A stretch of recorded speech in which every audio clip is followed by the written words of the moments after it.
Well, we're into the final quarter of 2025. It's the 1st of October, Wednesday, and I'm Alec Hogg. Welcome to your BizNews Briefing. In our briefing today, more headlines from Nathi Mthethwa's death in Paris. Agoa expires, even though the White House wants it to continue. What was in Donald Trump's letter to from the three amigos? We find out from Theo de Jager.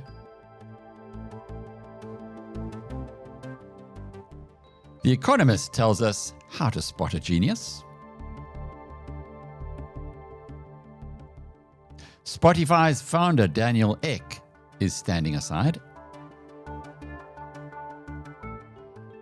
And on the local investment markets, we have news from two members of our Ricardo portfolio, Capitec and Orion Minerals. And in today's tailpiece, you don't want to miss Ruan Erasmus talking about why the Springboks have got a 16th player called South Africa. But let's get straight into it. The death of the South African ambassador to France in front of his hotel in Paris has caused a lot of headlines. The former police minister, Nathi Mthethwa, is a man whose past is, well, let's call it colourful. Today, Chris Stein, my colleague, spoke to Jack Bloom. He's been serving in the Gauteng provincial parliament since 1994. He knows Mthethwa as an adversary politically and I guess as a colleague from being fellow politicians.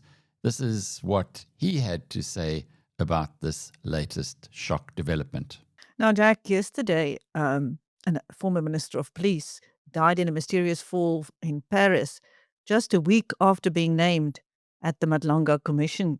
That's Nathi Mthethwa, who was now the ambassador in France. Have you heard anything more? Well, apparently he sent a letter to his wife that he was going to take his own life. I mean, it's very tragic. And you can't help but sort of make an inference that perhaps it was what was coming up at the commission and that, he was possibly implicated. We don't know. There might have been personal issues. So, at the end of the day, we need to see what comes out from the commission. But the tentacles are all over the place. They really are. We have a mafia state. That's what we have. Waiting in the wings to take over supposedly from President Cyril Ramaphosa is, our Deputy President Paul Mashatile. Now, when he was in the Gauteng legislature, there was this infamous Alex Mafia, which the speaker at the time said, we're not allowed to say that word in the legislature. She banned the use of the term Alex Mafia. She said, because it implies a criminal network. Well, that's exactly what you're dealing with. We are dealing with a criminal network. I got chucked out of the Gauteng legislature sittings a couple of times because I insisted on saying, Alex Mafia. Why can't we say it? We've got free speech. And then I said that which may not be said. But now we are saying it. It is a mafia. The whole ANC is a criminal syndicate. I mean, that's actually what was said yesterday by a well-known political analyst. He said the ANC is a criminal syndicate itself. So here we have, if you get rid of one criminal syndicate, another takes over. But they seem to work together. That's what we've actually seen. So we still have a mystery syndicate that a large one of the big three that's going to be named. And now we talk about at the commission, at that sitting, we hear about the big five, drug cartels, and the police are implicated. It's such a mess. It certainly is a mess. And Paul O'Sullivan says, wait for my submission to the commission. There are going to be lots of fireworks there too, things that you just would never believe. Extraordinary time. But for the good to start, the old has to first die. And perhaps that's what South Africa is going through right now. Well, still on the local front, the 25-year-old Africa Growth and Opportunities Act, which inspired the duty-free access into the United States of 1,800 products from 32 African countries, including South Africa, and made immeasurable contributions to the countries through those exports and earning of foreign exchange, expired last night. The White House did say earlier this week that it anticipates a 1-year extension for Agoa, but now we have a shutdown of the US government because the Democrats are standing firm against certain things that the Republicans of Donald Trump want to push through. It is a mess here in South Africa and no less a mess on Capitol Hill in Washington. Let's pick up, though, on the South African angle to this, again with my colleague Chris Dane, who spoke to Dr. Edward Minnie. Never seen the relations, the diplomatic relations between the two countries at such a low point. Even during the dark years of apartheid, there was at least mutual respect, although disagreement about the policies. And, you know, the history's there. The former South African ambassador was declared a persona non grata because of statements he had made on social media platforms about the US government, that lacks decorum. And that's certainly one of the aspects that we should embrace when we represent our country abroad. In the case of the US, in any country, having diplomatic relations, we conduct our affairs with a certain decorum. And that's unfortunately has been lacking on the south of the South African representative. Of course, the South African Defence Force attaché was declared a persona non grata as well. That does not bode well. And I'm aware that the South African government has nominated a South African to represent South Africa here in the United States. But my understanding is that there's some baggage involved with this individual. And others maybe in cabinet, as it regards to their connection with MTN, which is now involved in a court case here in the United States. As you may well be aware of, Iran is the foremost country supporting terrorism. So it's a state sponsor of terrorism. It behooves the South African government to take that into consideration as it conducts its international relations abroad. And it's my understanding that we have, in terms of our foreign policy, we've embraced this stance of being kind of a neutral country. But actions and words don't seem to measure up. Dr. Minnie is the Professor of Strategic and Security Studies at the University of North Georgia, so based in the United States. Well, despite well-documented setbacks, progress is being made on a number of fronts. At the BizNews Investment Conference held last month, the three amigos, as we call them, that's Theo de Jager of the Southern African Agricultural Institute, Agri-Institute, Corne Mulder of the Freedom Front Plus, and Gerard Papenfuss of NIASA, had a wonderful session where they told us about their visit to the United States. And this little insert gives you an insight into what they wrote in the letter they were asked to draft, which was for Donald Trump, before they left for the US. I asked Theo de Jager what was in it. We said, you have no idea how hard it is to do business here under these conditions. You have no idea of the risks involved in this policy environment. And we need policy changes. And it's hard to bring it about through the political process here because of the numbers and the kind of government we have now. A coalition government or a government of national unity is always a weaker government. And we can't wait until the next election. So we need assistance from elsewhere too. But we also said we want to bring a value proposition. If your problem is in the USA and in Europe that people are flocking onto your shores because they are running away from poverty and hunger, we come from a continent where we know poverty and hunger. And we know nothing stops a hungry man, no fence, and no border, no sea. But we can keep them there because we have 370 years of experience to fight poverty and hunger. There's only one way to win this battle, and that's by creating wealth. There's no other way. And that nothing can create more wealth in a shorter space of time and on a broader basis than agriculture can. We have a network of South African, Zimbabwean, and Namibian farmers. There are 4,800 of them in a network spanning across 44 countries today. And we don't ask grants. We don't ask any handouts. If we could have access to commercial financing, because it's hard to find financing elsewhere in Africa. Remember, there's only 4 countries where you can own farmland south of the Sahara. And if you do not have a title deed, you do not have collateral for production loans. So help us to create the opportunities in Africa, and we can keep them there. Theo, is Zimbabwe one of those 4 countries? No, it is South Africa and Namibia, where we have free title, and small pockets of Botswana, small pockets of Zambia. In the rest, our farmers who are farming there are using their South African farms to put up as collateral for production loans.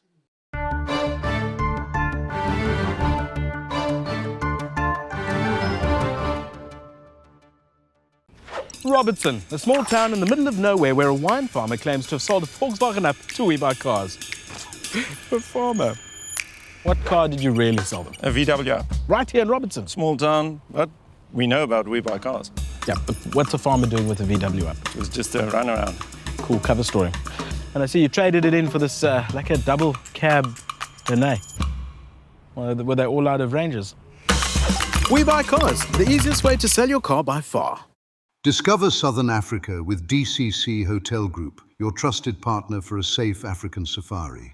From Serengeti to Cape Town, explore luxury lodges, witness the Big Ten, and savor wines. Enjoy seamless booking, 24-hour support, book with confidence.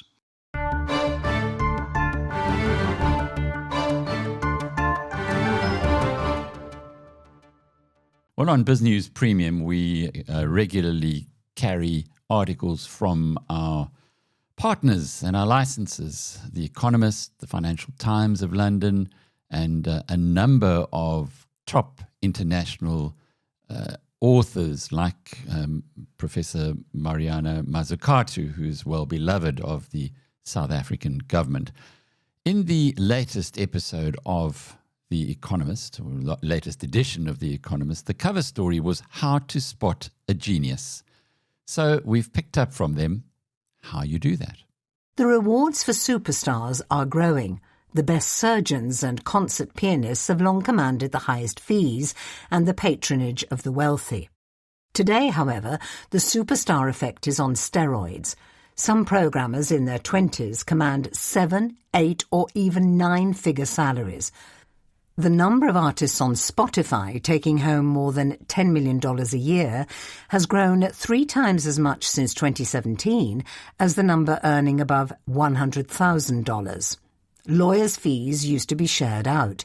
Increasingly, the big money is going to the top earners at the best law firms, who massively outperform partners at their second-tier rivals. Ultra-cheap digital distribution creates bigger markets for individual creators, and the size of the potential rewards for winning the race in AI turns even the most extravagant individual salary into a rounding error. AI agents could strip out layers of the business process workers need to run today's firms, making it easier still for bright sparks to set up companies with ever smaller collections of clever people. Contests and scouting programs are surprisingly good at spotting early promise. Gold medal winners at international maths Olympiads are 50 times more likely to go on to win a big science prize than undergraduates at MIT. Half the founders of OpenAI cut their teeth in the contest, but most countries are not systematic about talent. America is an example of what to avoid. Built on immigration with a culture of meritocracy and top-ranking universities, it should win the tussle for talent. An obsession with diversity, equity and inclusion in the early 2020s stalled programs for gifted students. Donald Trump is adding to the missteps. His administration has just announced drastically higher fees for the H-1B visa program, through which many researchers and techies enter America. And a vindictive crackdown on Harvard and other elite universities has jeopardized funding for research and the scope to take foreign students. America's errors are a chance for other countries to catch up. China is introducing a visa scheme for young foreign scientists and technologists. Britain may ditch visa fees for skilled arrivals altogether. France hopes to attract foreign researchers who move. That is fine so far as it goes, but it is half-hearted. Talent is waiting to be tapped. The gains would be immense. When will the world wake up? Well, why doesn't South Africa wake up? Why aren't we the America of our continent? Just ask yourself that. There is so much talent on this continent who would love to come through to work, live, and contribute to South Africa, and of course learn here as well from our excellent universities. But it seems like we're going the other direction, the direction that much of the world is going in, against immigrants. Well, let's hope that the message does land in the right places. This is a world where genius is being better rewarded and is what you should be attracting, making your country a magnet for it, not a repellent. On the subject of geniuses, the founder and long-time leader of Spotify, a gent by the name of Daniel Ek, has decided to reduce his responsibilities. This is big news in the media world, and indeed for anybody amongst those hundreds of millions who use Spotify. This morning's FT News Briefing took a close look at it. A new era for Spotify is on the horizon. Daniel Ek, the streaming giant's founder, is stepping down as CEO after 19 years. He'll become executive chair and split the chief executive position between his top two lieutenants. Here to tell us what this means for the company is the FT's global media editor, Dan Thomas. Hi, Dan. Hi, how you doing?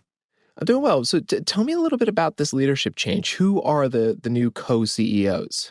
Yeah, well, this is a massive move for the global music streaming industry. Daniel Ek's been at the forefront of transforming how people consume music and pay for music for the last 20 years. So we sort of developed two individuals underneath him who have been at Spotify for a long time. You have Alex Nordstrom, who's the co-president and chief business officer. He effectively is the business brains. He sits above the revenue side of things, advertising, podcasts, products. And then on the other side, you have Gustav Soderstrom, who's the co-president, but he's more on the product and technology side. So effectively, if you've got the sort of Daniel Ek, who's got this kind of dream of revolutionizing the music industry, at the same time, he's got this great technology brain. They effectively are him combined, if you like.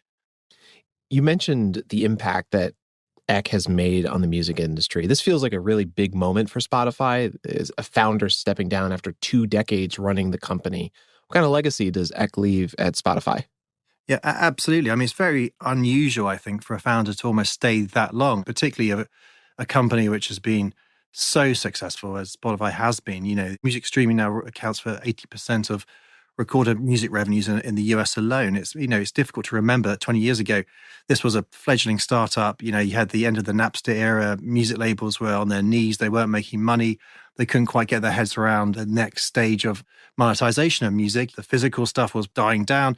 Piracy was rampant. And here comes Daniel Ek, and he gave them a solution. It has to be said, though, we're talking about him moving up. So he still is an executive chairman. of the company. He's still a big shareholder as well, with about 14% of the company. Still will clearly work with the two new chaps who are coming through and leading the group on a day-to-day basis. But this is a moment still. Dan Thomas is the FT's global media editor. Thanks, Dan. Thank you. Yeah, fascinating story, that one.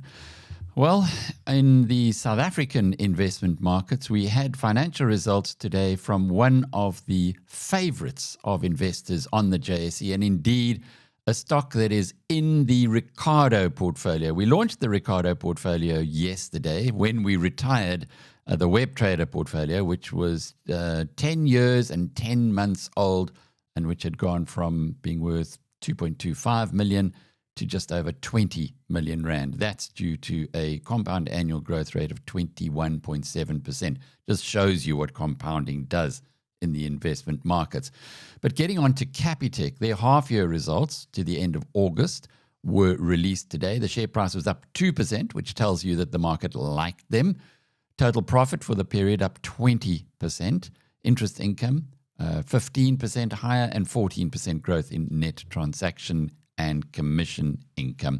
And their loans and advances, that's where banks make their money by lending out to people. That was up by 14% in a very, soggy economy. Those are quite exceptional numbers. On the other side, if you want to be picky about the numbers, the operating cash flow was down by 2/3, and that shows that it's a complex picture when you have a look at that.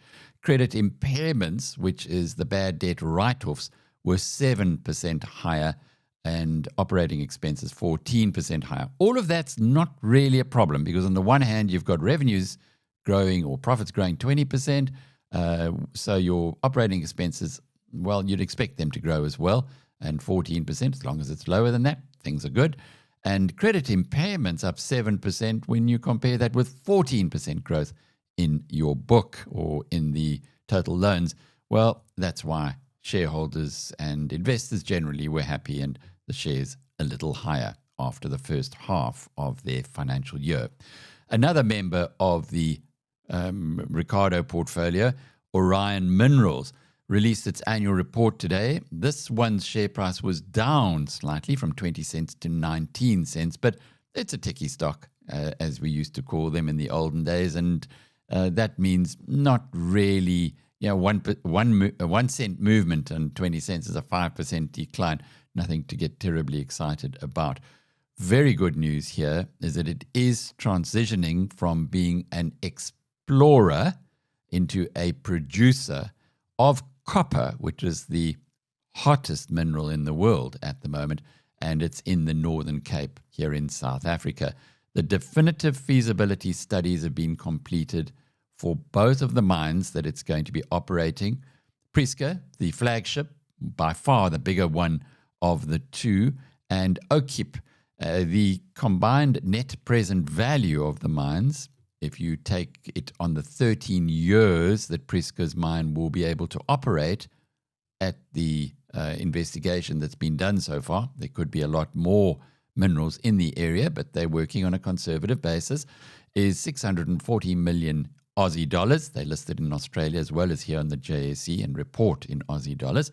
And that is, about treble the current share price. So there's a lot of opportunities still there. A post-financial year announcement of support from Glencore, which is putting $250 million into the Orion Minerals hat, means that the Prieska mine will be able to produce its first copper again. It's an old mine. It's being reopened by December 2026. On the downside, the financials show that the company is still operating at a loss, as you expect when a company is ramping up to production. It lost 15 million Aussie dollars in the past financial year. Well, that's it brings us up to our little bit of fun, as we always have at the end of the briefing. And today we're going back into the rugby environment, and why not after that splendid match over the weekend. And here's why South Africa always has more than 15 men on the field at any one time. No, we are just so fortunate. And again, Other countries doesn't have Black Friday. Other countries doesn't have people wearing jerseys to school. Other countries doesn't have competitions between school who can send the best footage or video clip to the Springboks. You know, other countries don't get to malls together. Tiger Valley Mall was packed. You know, Century City was packed. Oh, people make a plan, man. You can see from that Monday the messages we get. We've got really something. I don't think any other country in the world have that luxury of seeing people pulling together for one team like we do have.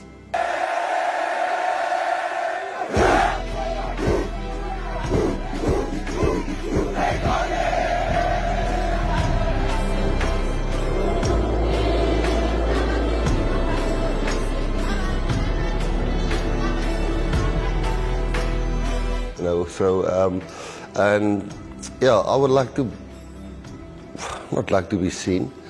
I know what I'm trying to do. I'm trying to do everything possible with the talent that we have and the people that we have and the knowledge that we have in different kinds of people. I don't always want to put it to race or to color. I want to put it to characters. I want to put it to culture. I want to put it to men and women in team and 15 million people supporting a team out of 60 million people, you know.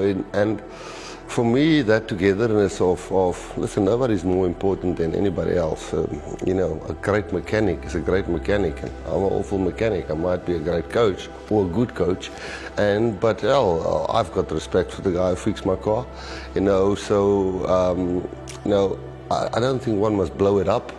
What we're trying to do is just something that God blessed you with, and I would like people to know that it's definitely not for accolades and things that we're doing this. The feeling of when you see people smiling, because we're working together, we're believing in something, the same thing. We can align, we can mind each other, we can care about each other. Yeah, for me that pretty much made my heart pretty warm. And it makes our heart warm as well, Rossi, what you are giving to the nation. You and the boys, you and the Bokke. Whenever we watch, I think this Saturday is going to be absolutely no different. We're there with you and the 16th or 17th or even 18th player on the field. Well, that's been your briefing for today. Back again tomorrow. Until then, cheerio.